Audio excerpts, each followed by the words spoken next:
I stood there, barefoot on my own driveway, watching all four of my luxury cars getting pulled up onto tow trucks like they were trash. The red one, my cherry red Mustang GT, was the last to go. I watched the guy behind the wheel smirk at me like he'd just won a prize. My heart was beating out of my chest. One of the HOA board members, a short lady with a clipboard and way too much attitude for a Saturday morning, turned to me and said, "Next time, follow the rules like everyone else. You're not special, Mr. Westbrook." She had no idea. She had no clue who I really was.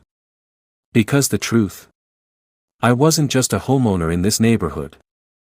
I owned the whole thing. That's right. Every house, every patch of grass, every little brick in the HOA building, belonged to me. But I hadn't told anyone. Not yet.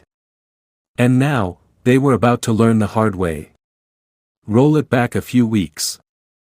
It all started when I finally moved into the neighborhood I'd been developing for over 2 years. I was the silent investor, no one knew my face, just my company name, Skyward Estates. I kept it that way on purpose. I wanted peace and quiet. No brown-nosing neighbors, no fake greetings, no one asking for favors. Just a normal life.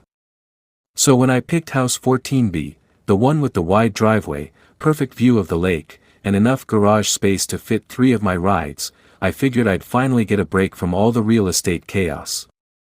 At first, everything was chill. The weather was perfect, the neighbors waved politely, and I started to feel like I could actually relax for once. Then, the letters started. Notice of violation, improper parking. The first one came in a bright yellow envelope taped to my door. It was from the HOA. They said I was blocking the sidewalk with my SUV. Which was hilarious, because I parked it completely on my own property, not even touching the street. I shrugged it off. Probably a mistake. But then came the second letter. And the third. By the end of the second week, I had a stack of angry little notices, each signed by someone named Elaine Parker, HOA board chair. I asked my next-door neighbor, Mr. Bennett, what was up. "Oh, Elaine," he said with a chuckle. "She runs this place like a military base. Power goes to her head. You breathe wrong, she sends a notice." Cool. Exactly what I didn't want. One evening, I came home after a late-night meeting to find a group of HOA board members, Elaine in the lead, standing outside my driveway, flashlights aimed at my cars like they were inspecting a crime scene. "This is unacceptable," she shouted the moment she saw me. "You have 4 cars. Where are your permits?" "Permits?" I asked, stepping out of my car, still in my suit. "For multi-vehicle residency. You're only allowed 2 visible cars per property, and the rest must be inside your garage." I stared at her. "Are you kidding me? This isn't up for debate," she snapped. "You're disrupting the harmony of the neighborhood." Harmony? Was this a neighborhood or a cult? Still, I didn't argue. Not yet. 1 week later, I woke up to a commotion outside. Engines revving. Metal clanking. Men shouting. I rushed out and froze on my front steps. 2 tow trucks were already halfway done loading my cars. My BMW. Gone. My Tesla. Gone. My blacked-out Jeep. Gone. Only the Mustang was left, and the tow hook was already under it. Elaine stood beside the trucks, arms folded, smiling like she'd just caught a criminal. "You were warned," she said coldly. "Next time, obey the HOA bylaws." I couldn't even speak. I was boiling. And right then, I made a decision. No more hiding. They wanted to play games. They were about to lose everything. The second that tow truck rolled away with my Mustang, I marched straight into my house and dialed my attorney. "Jason, they towed my cars," I said, pacing across my living room. "All 4 of them." There was a short pause on the line. Wait, your cars? From your own development? Yep. The HOA. Jason cursed under his breath. All right. I'm coming over. We're going to settle this the right way. I wasn't angry anymore. No, I was beyond that. I was done being nice. 2 years earlier, I bought the land this community now sits on. It was a patch of nothing, old farmland surrounded by woods and potholes. But I saw the potential. I hired a development team, built out 42 modern homes with wide roads, scenic views, and everything a family could want. I even made sure there were good schools nearby. But here's the twist, I never put my name on anything public. The neighborhood was officially owned by a shell company under my corporation. Skyward Estates Holdings LLC. I watched the HOA form like a hawk from behind the curtain. Watched Elaine nominate herself as chair. Watched her power trip over mailbox paint colors and Halloween decorations. It was amusing, at first. But now. She had messed with the wrong guy. 30 minutes later, Jason pulled up in his black Lexus, stepped out in a crisp blue suit, and clapped his hands together like a coach entering the locker room. Let's teach them some manners. He pulled out a thick binder from his briefcase. What's that? I asked. Every single HOA bylaw, every community agreement, and the original property charter for this place. Guess whose name is buried in the foundation documents? I blinked. Mine. Yours, Jason said. Right here. He flipped to a page and pointed. You're listed as the master developer, which means under the law, you're entitled to final authority over HOA policy until the neighborhood is fully turned over. Which it isn't, I said slowly. Nope. And guess what else? The HOA never got your signature on any of their new parking rules. They've been enforcing illegal policies. My jaw clenched. Can we do something about this? Jason grinned. We can do everything about this. A surprise visit to the HOA office. We didn't wait. We drove straight to the HOA office, a small brick building with fake plants in the window, and walked in like we owned the place. Because, well, we did. Elaine was inside, seated at a desk like a judge in court. She was sipping tea and typing on her laptop. When she looked up and saw me, she rolled her eyes. Mr. Westbrook, unless you're here to pay the towing fines. Jason cut her off. He's not paying a dime. In fact, you're going to reimburse him. And you're going to do it immediately. Elaine stood up, red in the face. Excuse me. Jason laid the binder flat on the desk, flipping to the master developer clause. Read this carefully. The parking enforcement you've been pushing. Completely unauthorized. And since you acted outside the rules, you and your board are personally liable for all damages. Elaine froze.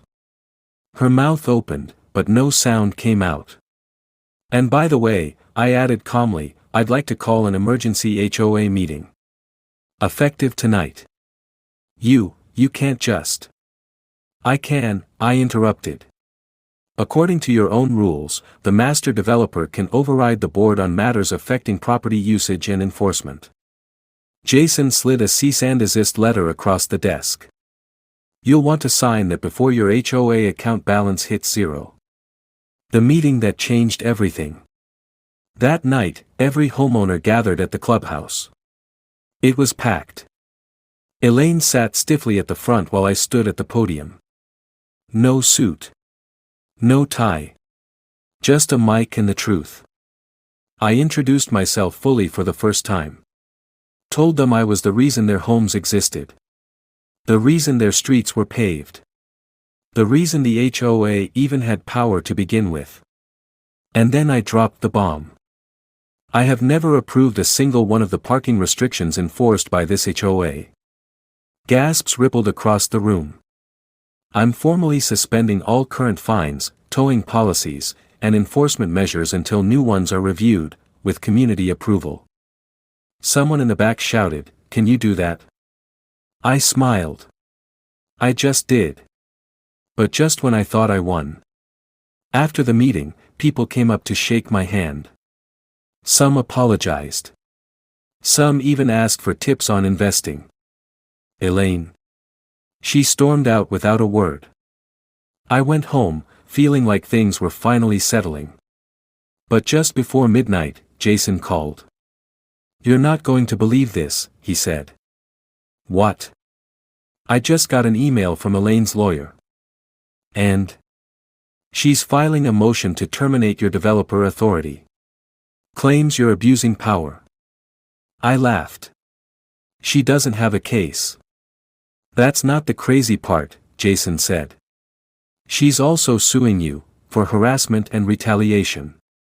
2 days later, I found myself walking into a courtroom. Yeah, a courtroom. Over cars. Over an HOA feud. Over a woman who didn't know who she was messing with. Elaine wasn't just trying to get me to back off, she was trying to erase me. She filed a civil lawsuit accusing me of retaliatory behavior, public humiliation, and get this, creating a hostile environment by weaponizing my developer status. She wanted me stripped of all power. But what she didn't know was that I had video footage. The calm before the court storm. Leading up to the hearing, Jason and I built a case stronger than steel. We had every HOA bylaw violation documented, every email she sent to board members with her snide remarks about me, and best of all, security cam footage from my own property. Footage that showed her walking onto my driveway the night before the towing, measuring tape in hand, snooping around my cars like some kind of secret agent. That was illegal. She didn't have a warrant. She didn't even knock. She trespassed. And she wasn't alone. She brought 2 other board members who stood there laughing, joking about teaching that guy a lesson. The courtroom showdown. The day of the hearing, the courtroom was packed. HOA members. Neighbors. Even the tow truck guy was there, probably hoping for a second job. Elaine showed up in a power red blazer, carrying a folder thick with her so-called evidence. I wore a plain navy suit and brought Jason and a thumb drive. The judge, an older man with glasses too big for his face, looked over the paperwork inside. "This appears to be a homeowner dispute. Why is this in civil court?" Elaine stood up. "Your Honor, this man has abused his power to bully and threaten the HOA. He hosted a meeting and publicly shamed me." Jason calmly stood. "Your Honor, may we show you something?" The judge waved him on. Jason plugged in the drive. The video that changed everything. The screen lit up with crystal clear night vision footage. The judge leaned in. There was Elaine. Walking across my driveway. Holding a tape measure. One board member pointed at my Tesla and laughed. The other mimicked revving a car and making explosion noises. And then Elaine said something. The court was silent. Jason turned up the volume. Elaine's voice came through the speakers, clear as day. "Let's teach Mr. Fancy Pants a lesson. I don't care if it's legal.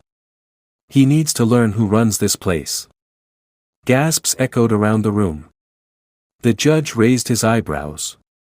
"Miss Parker," he said slowly. "Care to explain?" Elaine opened her mouth, closed it, opened it again. That's taken out of context." Jason hit play again. This time Elaine was heard saying, "He thinks just 'cause he has a few nice cars, he can ignore our rules.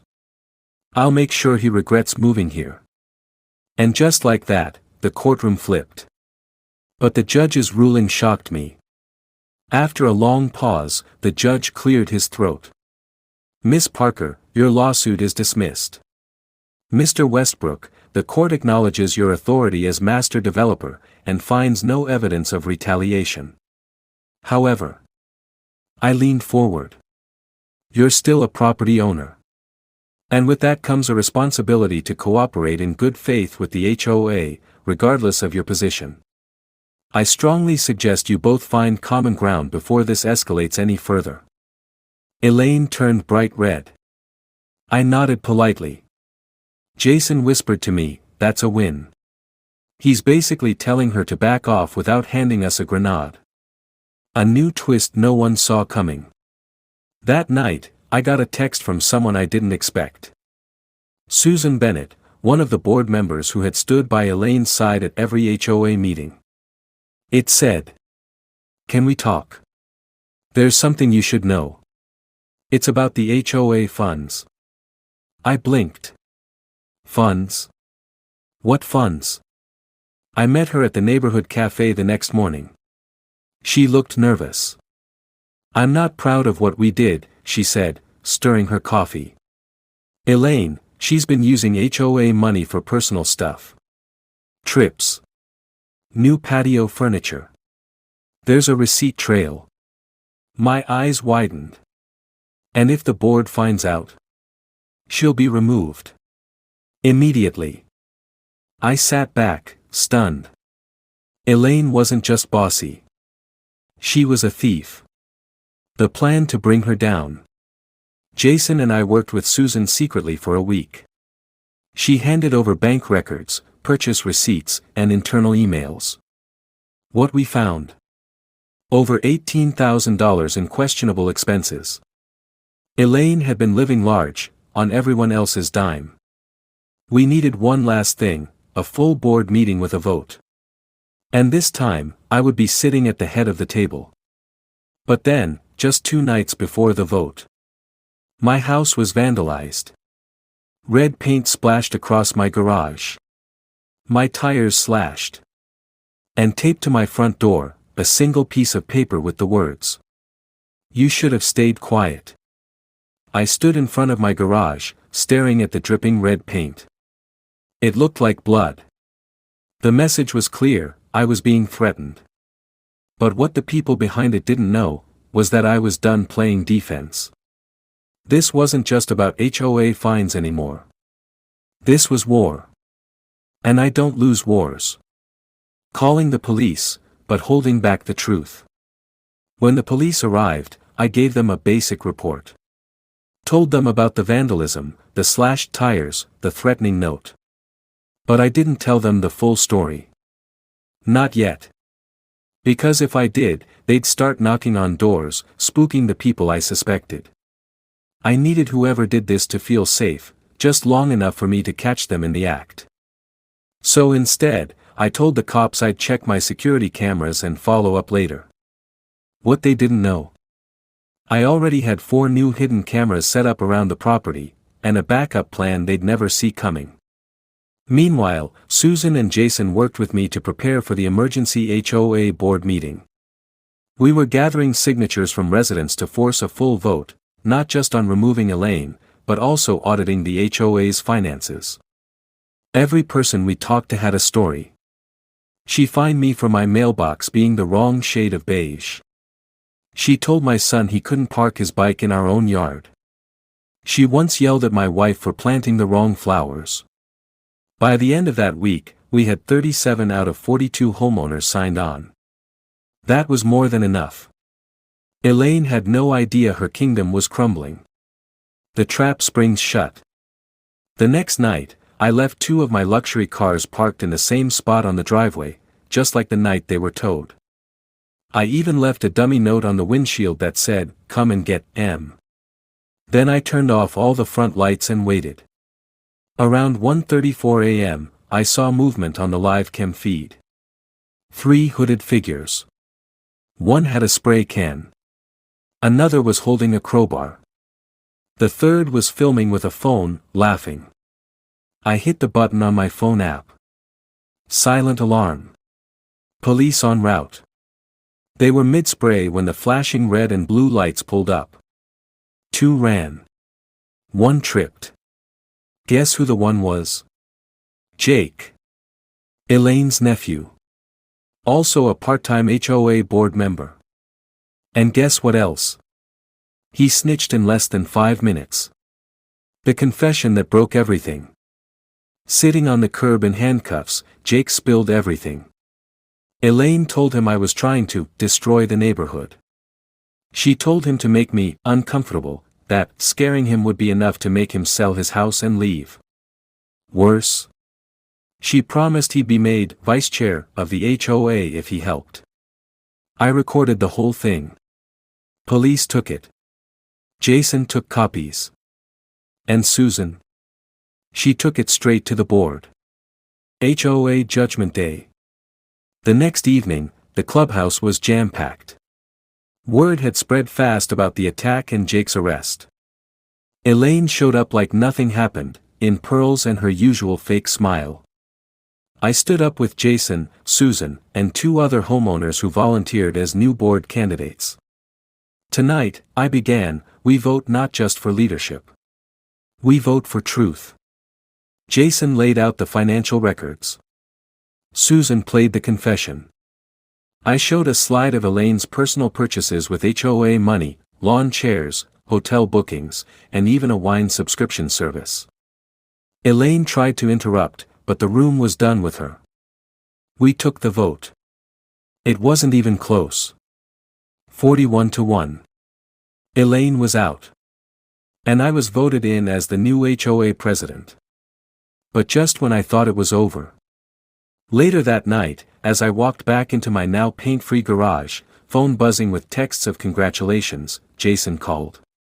His voice was serious. "You're not going to like this." "What now?" I asked. He paused. "The HOA has an umbrella insurance policy, and Elaine filed a counterclaim yesterday saying her removal was a setup.